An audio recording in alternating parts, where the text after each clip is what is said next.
o advogado precisa ler muito.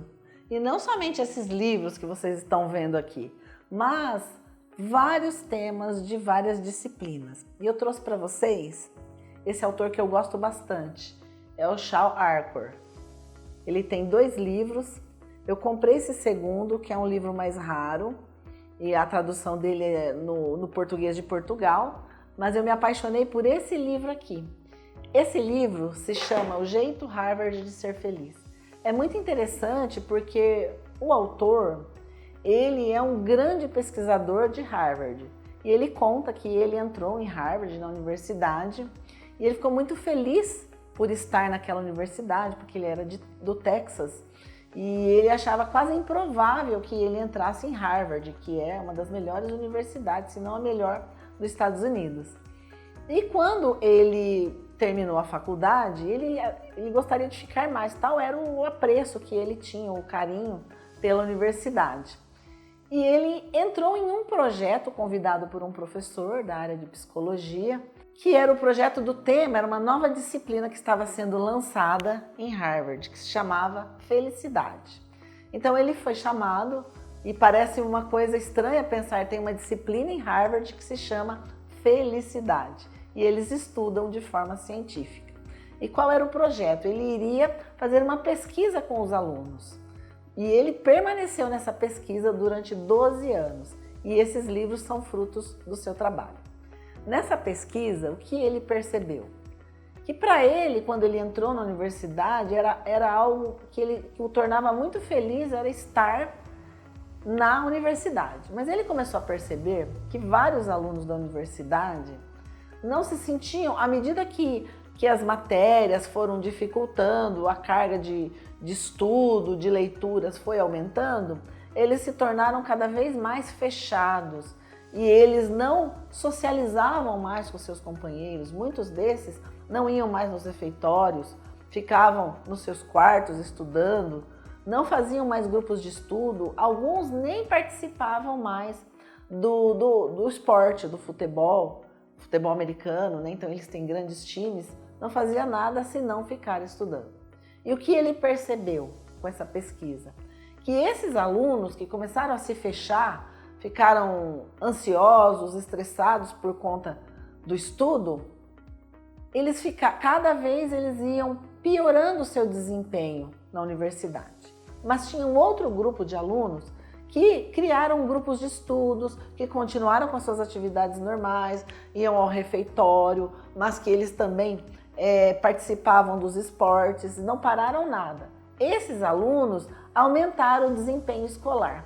E aqueles alunos que ficavam fechados, eles começaram a ficar estressados, depressivos. E como ele entrevistou inúmeros alunos, ele pontualmente foi identificando essas questões. E qual foi a conclusão dele? Em primeiro lugar, ele nos conta que lá em Harvard, os alunos que passam por Harvard são presidentes, são todos os cargos de elite, os grandes postos dos Estados Unidos, empresários, grandes empresários. Então, esse estresse causado pela universidade estava prejudicando o desempenho desses alunos. E por isso que ele colocou o jeito Harvard de ser feliz, porque ele criou a frase que a felicidade é o caminho para o sucesso e não o sucesso é o caminho para a felicidade, como muitos acreditam.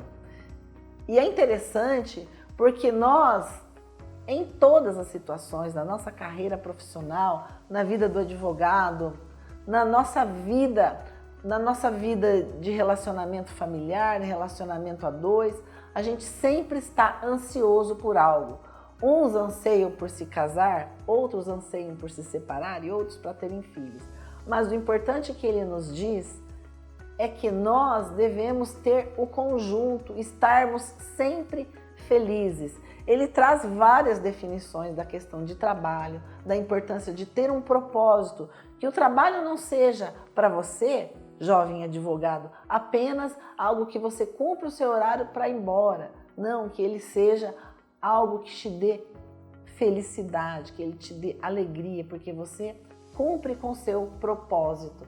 E eu vou pedir para vocês licença para ler um pedacinho Tem muitos textos aqui, tem diversas experiências. Ele até cria o Círculo do Zorro, que são mecanismos para que a gente se condicione a moldar o nosso cérebro para que ele seja feliz em todas as situações em que vivemos, principalmente nas mais difíceis. E vocês podem achar, ele tem vídeo do TED Talks, ele faz várias conferências no mundo inteiro e ele traz nesse livro as suas experiências. O que eu vou ler hoje para nós, que eu acho que é bem interessante, que um psicólogo, utilizou do seu conhecimento em neurociência para identificar por que determinadas pessoas se mostravam particularmente resilientes diante do estresse, enquanto outras eram tão facilmente debilitadas por este mesmo estresse. Ele colocou os dois grupos em situações idênticas, de intenso estresse para solucionar problemas matemáticos complexos em pouco tempo ou escrever sobre o momento mais perturbador da vida deles. Enquanto simultaneamente monitorava o funcionamento do cérebro dos participantes, utilizando a técnica da ressonância magnética, ele percebeu as partes tanto racional quanto reflexiva do cérebro sendo acionadas no escaneamento cerebral, lutando pela supremacia. Quando comparou os padrões, descobriu que as pessoas resilientes, o córtex pré-frontal, rapidamente assumia o controle, o sistema límbico. Em outras palavras, o pensador subjugava prontamente o impulsivo. O grupo mais facilmente atingido pelo estresse, por outro lado, apresentou um aumento contínuo da atividade da amígdala, o que significa que o impulsivo subjugou o pensador, sobrepujando a capacidade de raciocínio e enfrentamento do cérebro e intensificando ainda mais a aflição. Isso serve para nós, e ele fala da importância da inteligência emocional. E isso que eu acabei de relatar para vocês é uma experiência que foi feita. Esse livro tem inúmeras experiências comprovadas. Ou seja, o resiliente, ele não vai utilizar no seu cérebro o impulso. Ele vai pensar, ele vai raciocinar, ele vai se aproveitar daquela situação para ter um melhor resultado.